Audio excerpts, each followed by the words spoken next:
का गुरु का हाल भैया पूर्वांचल में बात ये समय बनारस की कहें कि बनारस में हो गई बा एकदम भीड़। जी हाँ, पूर्वांचल की बात में बात बनारस की हुई। बनारस के विद्या मठ पर बड़े गंभीर आरोप लगे। किसका आश्रम है? आश्रम है अब मुक्तेश्वरानंद सरस्वती ज्योतिर्मठ के शंकराचार्य।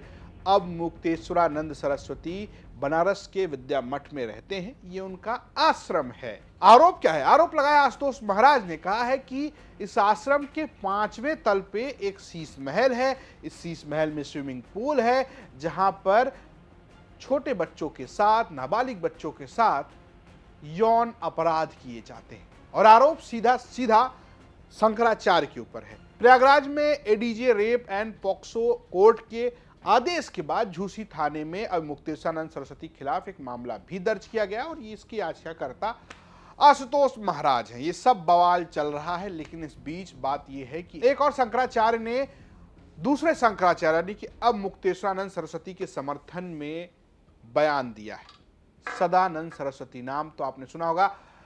द्वारका पीठ यानी कि शारदा पीठ के शंकराचार्य हैं। उन्होंने साफ साफ कहा है कि अगर आप किसी को गंगा नहीं नहाने दोगे तो इस तरीके से टकराव तो होंगे। राजनीति धर्म से नियंत्रित होना चाहिए। जब राजनीति अनियंत्रित हो जाती है तब ऐसी घटनाएं होती हैं। इसलिए नीति शब्द का जो अर्थ है उसका धर्म है। जिस राज्य को नीति पूर्वक संचालित किया जाता है उसे राजनीति कहते हैं, और वही राजनीतिज्ञ है जो नीति पूर्वक राज्य का संचालन करे। नीति कहाँ होती है? नेता में होती है। कब होती है? जब नेता में नैतिकता होती है, तभी ना नीति का पालन करेगा, माने धर्म का पालन करेगा। तो यहाँ जैसे संविधान की शपथ लेकर के हमारा भारत देश चलता है, तो संविधान की शपथ लेना माने संविधान में लिखे हुए मूल्यों की रक्षा करना, कर्तव्य का पालन करना। आगे देश में ये जो गुरुदेव ये जो अभी मुक्तेश्वरानंद गिरी जी के बारे में ये कहा जा रहा है, शंकराचार्य जी के बारे में, कि उनको लगभग अलग कर दिया है। इस वजह से सरकार इस तरीके से हावी हो रही है, खुद तकलीफ में है, लगातार अपील कर रहे हैं सरकार, और उनके बीच में टकराव के हालात बन रहे हैं। ये तो क्यों बन रहे हैं? टकराव के हालत क्यों बन रहे हैं? वो कारण भी तो आप लोगों को पता है। जब आप गंगा स्नान नहीं करने दोगे तो टकराव नहीं होगा। मूल कारण आप लोगों को तो मालूम है, रोज का तो न्यूज आपके पास है। गुरुजी, अखाड़ा परिषद के रविंद्र पुरी जी ने आज बोला है कि शंकराचार्य जी मुक्तेश्वरानंद जी दादागिरी चला रहे हैं। इस तरीके का नहीं, क्या दादागिरी बता? दादागिरी किसे कहते हैं? कौन सी दादागिरी है? सिद्धांत का पालन कर रहे हैं, सिद्धांत की बात कह रहे हैं। तो धर्म की बात करना, सिद्धांत की बात करना, सनातन हमारा जो सिद्धांत है उस सिद्धांत का पालन करने के लिए तो ही हम साधु होते हैं। साधु महात्मा किस लिए होते हैं? आप लोगों को सन्मार्ग पर चलाने के लिए।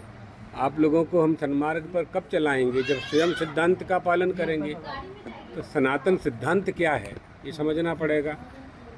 इसलिए हमारी जो प्राचीन परंपराएं हैं, हमारे जो मूल्य हैं, उनकी रक्षा करना हम लोगों का कर्तव्य है, आचार्यों का कर्तव्य है, और उसका वो पालन कर रहे हैं। ये बयान उन्होंने शनिवार को दिया। शनिवार को ये बयान उन्होंने इसलिए दिया क्योंकि शनिवार को इस बात की चर्चा हो रही थी कि एक तरफ अब मुक्तेश्वरानंद सरस्वती ये कह रहे थे कि वो मुख्यमंत्री सरकार को गौ हत्या को लेकर घेरेंगे। लखनऊ में एक बड़ा प्रोग्राम होगा, कौन हमारे पक्ष में है, कौन हमारे विरोध में है।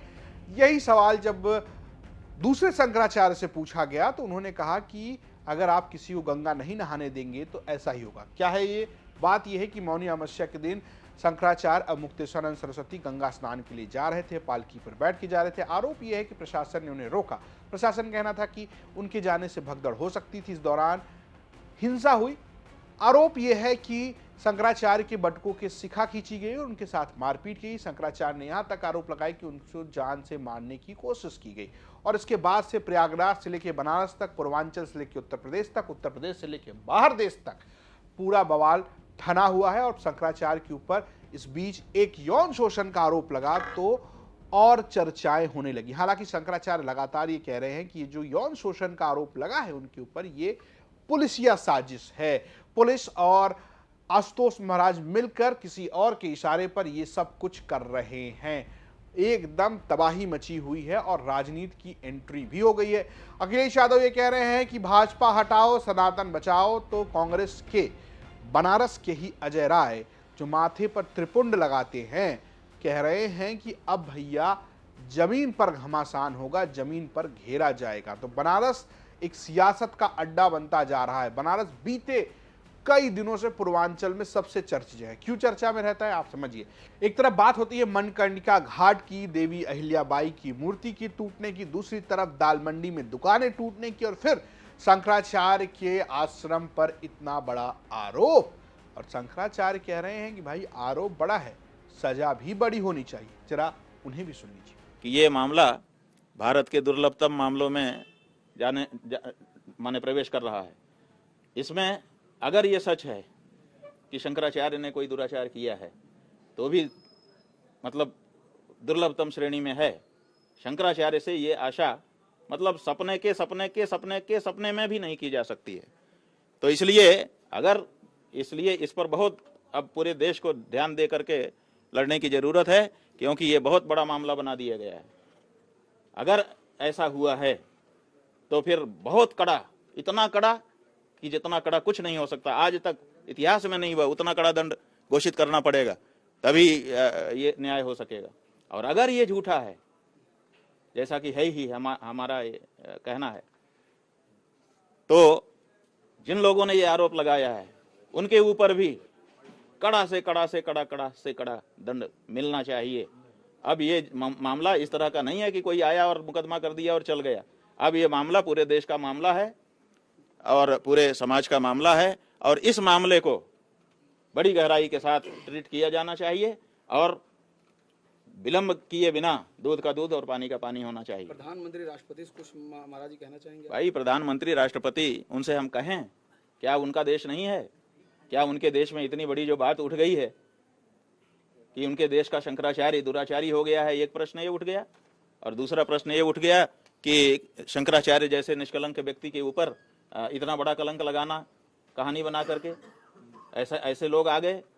दोनों ही प्रश्न तो गंभीर है ना, तो दोनों प्रश्न की गंभीरता क्या देश के राष्ट्रपति, प्रधानमंत्री और दूसरे लोग नहीं समझ रहे हैं? इसलिए अब ये परीक्षा है कि इतने बड़े मामले पर देश कैसे रिएक्ट करता है। शंकराचार्य अपनी तरफ से कह रहे हैं प्रशासन जांच कर रहा है, आशुतोष महाराज गंभीर आरोप लगा रहे हैं, लेकिन दूसरे शंकराचार्य का समर्थन मिल गया है। 4 शंकराचार्य हैं, क्या और किसी का समर्थन शंकराचार्य को मिलेगा? ये देखने वाली बात है। फिलहाल आपकी अपनी क्या राय है, मैं कमेंट बॉक्स जरूर बताएं। देखते रहिए यूपी तक। नमस्कार।